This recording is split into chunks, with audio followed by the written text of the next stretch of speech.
In this presentation, I will review the second step of the curriculum development project, which is defining your program goals and rank ordering those goals. So let's get right to it. When you define your program goals, you will create a list of statements that identify what students will be able to do when they have completed your program, or what you hope students will be able to do. And these statements should cover the broad abilities of your students or athletes in the program. Your goals should cover the big picture, not the small specific details of your program. They should address all the different games, the sports, the skills, and activities that you plan to teach throughout your entire program. They should also address any behavioral or social expectations that you have as well. And once this is done, you can see how easy it is to create an extensive list of goals that you may want to address for your program.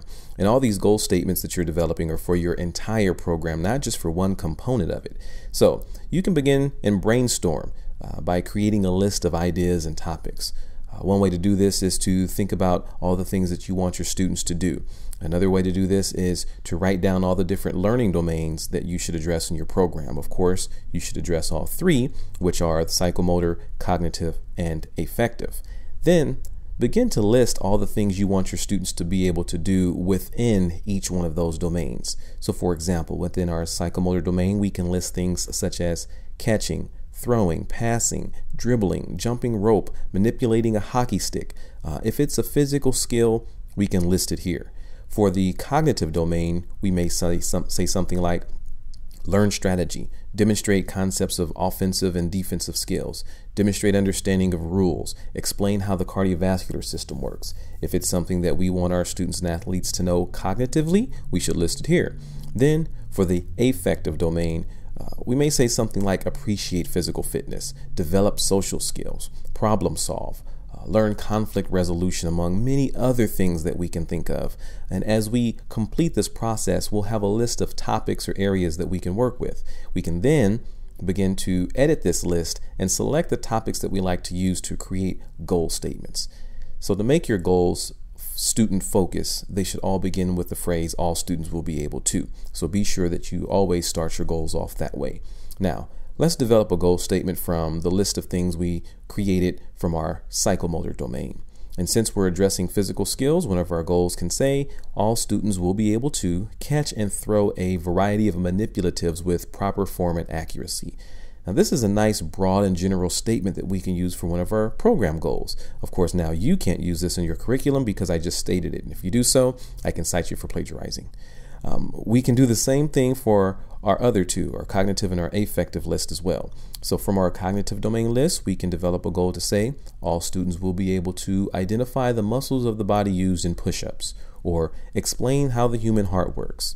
And then we can pull from our list of affective topics and develop a goal that states something like all students will be able to identify different ways of resolving conflict during team activities.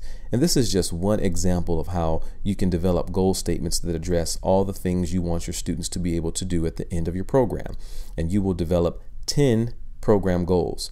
More than that, it makes it difficult for me to read and provide meaningful feedback, and we don't have enough time to develop more meaningful goals, so we'll keep the limit to 10. And once you've completed your list of 10 goals, you will then develop rationale statements for each goal. You will have 10 goals for your program and 3 rationale statements for each goal. These rationale statements should provide 3 reasons or justifications why each goal needs to be or should be included in your program. If you're having trouble coming up with 3 reasons, you may need to rethink your goal statements.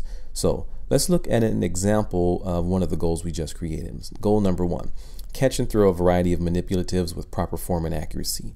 And we need to justify this statement and provide reasons why we feel it's important enough to include in our curriculum.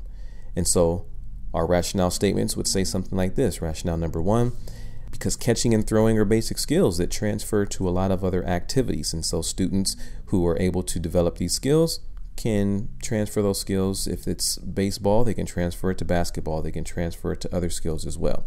Rationale number 2, catching and throwing can be done at home, encouraging participation in lifetime physical activities. And one of the goals of physical education is to encourage lifestyle physical activities, things that can be done outside of the school. And this is one of the reasons we have this particular goal statement. And then rationale number 3, catching and throwing are skills that will help with participation on a sports team, in club programs, and for recreational enjoyment. And so if we were to teach students these and they are able to develop those skills, then they can, with confidence, try out for a sports team or participate on a club, or even just have fun playing it for recreational purposes. So you will continue to develop 3 rationale statements for each goal that you have. And you can see that you will have an extensive list of items, and this is fine. Remember, you're developing a curriculum to utilize personally and professionally. It's not just completing an assignment.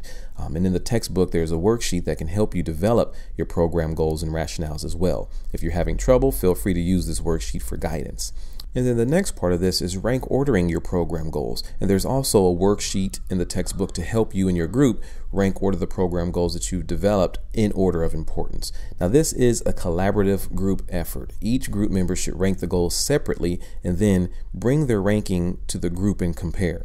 And when this step is completed, you should have a chart indicating how each group member ranked each goal.